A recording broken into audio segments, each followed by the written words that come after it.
So we move on to the Gospel of John, which is the fourth Gospel, the final Gospel. It is unique among the Gospels in so many ways. In its composition, though, you'll recall we had talked about in a much earlier video and kind of throughout our Gospel hawks on these Bible Basics videos that Mark was almost certainly the first Gospel written, and then Luke and Matthew were sort of in the family tree of Mark, not the people Mark, Luke and Matthew, but the books, so to speak. In other words, Matthew and Luke used Mark as a source. We call this the four source hypothesis, and there's some other parts of that. But um, all that is to say, those three kind of go together, and then John is its own. John is its own. It's the other three are synoptic gospels. John is sort of its own um, in its composition. Also, in the time period in which it was written, we think that Mark was written around the year 60 A.D. Maybe Matthew and Luke more like 70 or 80. John is the latest one written, almost certainly, something like 90 to 110 A.D. Now remember, Jesus' life was something around the years 0 to 30 AD. And so John is written decades after. And we know that the temple was destroyed in 70 AD, which was sort of a turning point in that part of the world and in the uh, Jewish and Christian relations in 70. So we're a couple decades after this. Matthew and Luke are around the time of it. Um, but all of this is to say that this is written during a time of persecution for Christians, whereas the other gospels may not have been so much. They may have been written sort of before that really began to happen on a more widespread um, level. And also, John is then written during this time where Christians and Jews have separated pretty significantly. So, therefore, the first few decades after Jesus, the uh, followers of Jesus thought of themselves as Jewish. And there was this sort of gradual movement apart between what we would now call Jews and Christians. And so John sort of occupies its own space um, in the Gospels. Um, a little bit of an outline of John. The big story.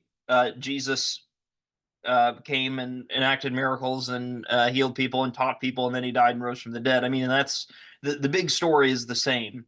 But just to kind of give you some outline of John, there's a prelude to Jesus' ministry, the beginning of Jesus' ministry. There is this sense of opposition and conflict.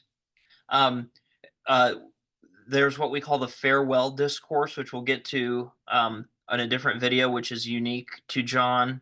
Of course, arrest, trial, death, and then resurrection and appearances. Some thematic elements of John.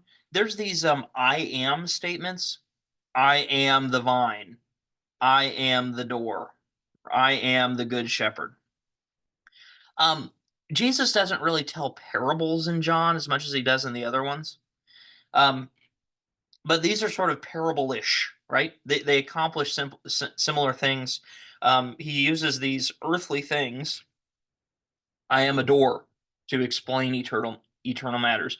I am the way to eternal life, right?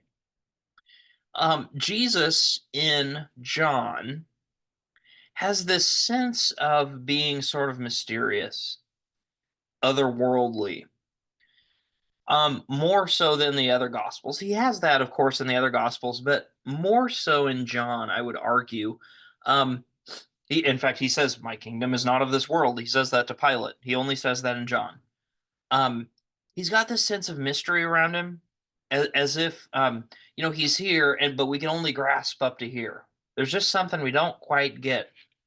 Jesus in John chapter 3 tells Nicodemus that you must be born again to to get to God, so to speak. And Nicodemus says, "Well, I don't quite get that. How can you be born again? And do you go back into your mother's womb?" And Jesus says, "No, no." And there's this sort of aura of mystery throughout John. And then Jesus is both confrontational and consoling.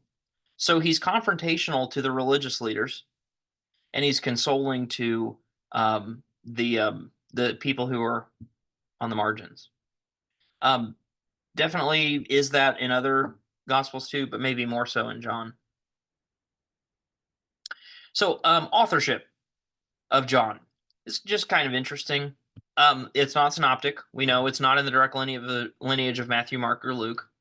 And so you might think that your first assumption might be, well, this is John the disciple who wrote this, right? And that would make sense. It is the same name, of course.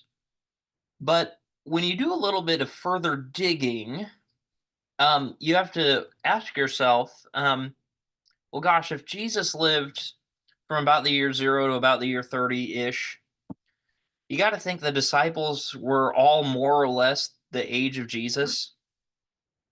If John's gospel was written in 90 to 110, then that would put John as writing the gospel um, in an extremely elderly age. Not impossible. Not impossible, right? Let's say that John were younger than Jesus. Say that John was born in 10 and Jesus was born in 0. And it was written right at 90, the beginning of that time period. Well, that would mean John was 80 when he wrote it. And, you can kind of do the math here and figure this out. There is this element of the disciple whom Jesus loved. You'll read about that, who's never named. But then John the disciple is never named. So you think, okay, is the disciple whom Jesus loved John? And you might think, well, if John himself wrote that, that's kind of full of himself, right? Oh, I'm the disciple whom Jesus loved, right? Uh, in fact, there's this little bit about after Jesus rises from the dead, the Mary Magdalene came back to tell the disciples about this, and there's this foot race. It says Peter and the disciple whom Jesus loved, they both raced to the tomb to see it for themselves. And then there's this little note that says, but the disciple whom Jesus loved got there before Peter did. Like he was a little faster, he was a little more fleet of foot. And it's like this little brag almost. If John the disciple wrote it, there's a lot of layers to that, of course. Or you might say that John the disciple, or that John the gospel, was written in the tradition of John the disciple. That somebody who was maybe John's disciple, right? So we're going one more generation of disciples, so to speak. Someone who is a follower of John at the end of John's life or after John's life said, John told us all these things. Now we're going to write them down in his name. That was a common practice. I think that's probably a little more likely. More on authorship, there is what we call the Johannine Corpus. It's the collection of all the biblical story or Bible books claiming to be written by John. There's John's Gospel. There's First, Second, and Third John, the epistles, right toward the end of the book or the Bible, and then there's Revelation. It could be that John the disciple wrote all of these. It could be that he wrote some of them. It could be that he wrote none of them. It's kind of unclear, but nonetheless, John kind of these books all kind of go together, sort of. So I hope you have a good read of the Gospel of John. I'm going to do a couple more videos on John, not necessarily on specific sections, but more thematic. So I hope you will stay tuned for those.